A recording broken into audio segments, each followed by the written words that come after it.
Olá pessoal, seja bem-vindo à nossa aula. O assunto que nós vamos abordar aqui é velocidade vetorial. E antes de iniciarmos, é de suma importância que você faça também a leitura do livro-texto referente a este assunto. Até porque aqui na nossa videoaula o assunto ele é bem resumido, então pode ser que algum ponto ele fique solto. Então, para isso, é preciso que você faça a leitura.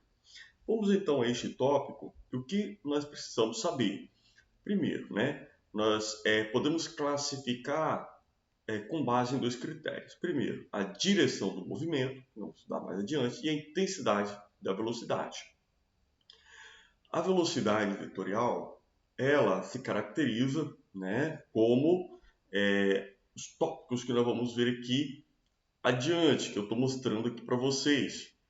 É a caracterização do vetor. Então, o que eu preciso saber?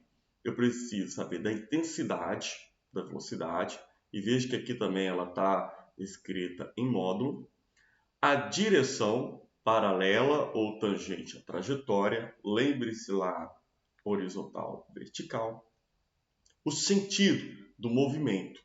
Então, aqui no caso do movimento, nós estudamos lá, nós vimos que para direita, esquerda, para cima ou para baixo, ok?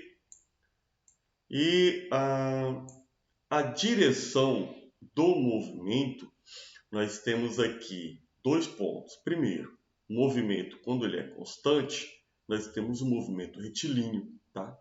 Então, caso contrário, este movimento ele será curvilíneo, ok? Quanto à intensidade da velocidade, nós temos três pontos a serem vistos. O primeiro deles é quando este movimento, essa velocidade, ela for constante. Então, o nosso movimento ele é uniforme, tá? Se essa velocidade ela aumenta, então nós temos um movimento acelerado. E por fim, quando essa velocidade ela diminui, o movimento ele é retardado, ok? Vamos estudar agora a composição dos movimentos. Nós temos um exemplo aqui em que ele fala o seguinte: movimento do barco na mesma direção, mesmo sentido da correnteza. Então, vamos verificar aqui a nossa figura que eu tenho a velocidade da correnteza e a velocidade do barco. Ambos estão na mesma direção e mesmo sentido.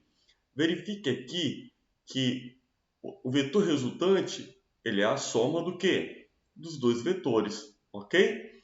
E para fazer a expressão, para você fazer o cálculo, você vai vir aqui e vai fazer desta maneira aqui, ó, velocidade resultante é igual à velocidade do barco mais a velocidade da correnteza. Verifique que você tem um símbolo de uma seta, de um segmento de reta orientado aqui, ó, em cima das variáveis, ok? Isso também nos mostra que você está fazendo um cálculo vetorial, ok? Não pode esquecer.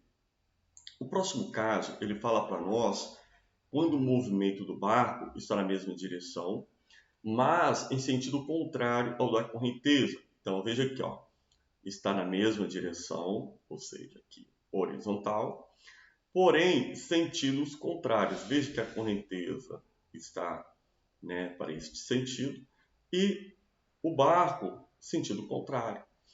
Verifica aqui, ó, que nós temos o que aqui? Se você pegar o vetor resultante, ele é menor, ou seja, houve uma subtração desses dois vetores. Vamos verificar como que fica a fórmula, a expressão algébrica. A velocidade resultante é igual à velocidade do barco menos a velocidade da correnteza. Você pode estar se perguntando o seguinte: mas esse barco não está indo para a esquerda? Se ele está indo para a esquerda, não seria negativo? Aí vai depender do referencial. Então ele pegou aqui o barco como sendo um referencial positivo, ok? Vamos para o último exemplo, quando o barco está perpendicular à margem. Tá? Então, vamos observar aqui. O barco aqui ele vai fazer uma travessia de uma margem à outra. Tá, ok? Veja aqui ó, que eu tenho a minha velocidade B, apontando, né? Aqui no caso seria a nossa vertical. E veja que a velocidade da correnteza na horizontal. Veja, eu tenho dois vetores, tá? Em direções quaisquer. E eles vão formar aqui um ângulo de quê? 90 graus. Como é que você sabe? Porque ele fala aqui, ó, que ele está perpendicular. Toda vez que eu ver essa palavra, né, ouvir essa palavra, você pode ter certeza que esses ângulos, esses dois vetores formam um ângulo de 90 graus, beleza? E para efeito de cálculo, como você sabe aqui, ó, VR é igual a VB mais VC, e utilizando o teorema de Pitágoras, você coloca ambos os termos aqui e eleva todos eles ao quadrado, ok? Como está aqui na nossa fórmula aqui. Esse aqui é o nosso teorema de Pitágoras, ok, pessoal? E, por fim, nós vamos, né, fazer um exemplo aqui que nos diz o seguinte. A correnteza de um rio tem velocidade de 4 metros por segundo. Um barco se desloca rio abaixo com velocidade de 3 metros por segundo, medida pelo remador, para quem o referencial é a água do rio. Um observador imóvel que tem a margem do rio como referência ou como referencial, verifica que o barco tem a velocidade de 7 metros por segundo. Quem está correto?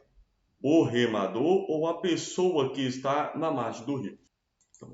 Então, pessoal, o que nós temos que verificar nesta questão? Primeiro, ele fala que um barco se desloca rio abaixo. Ora, se o barco está rio abaixo, isso quer dizer que ele está na mesma direção e no mesmo sentido do quê? Do rio, ok? Por isso que você vai somar, por isso que ele utiliza aqui uma soma, ok? E aí ele pega o quê? Tanto a velocidade do barco, que ele escreve aqui, que é 3 metros por segundo, quanto a velocidade do rio. E por isso que ele acha 7 metros por segundo. A nossa pergunta é: quem está correto? O remador ou a pessoa que está na margem do rio? Então, eu quero a sua resposta aí nos comentários e aí eu vou observar e vou dar o meu feedback para cada um de forma separada, ok? Até a nossa próxima aula, pessoal!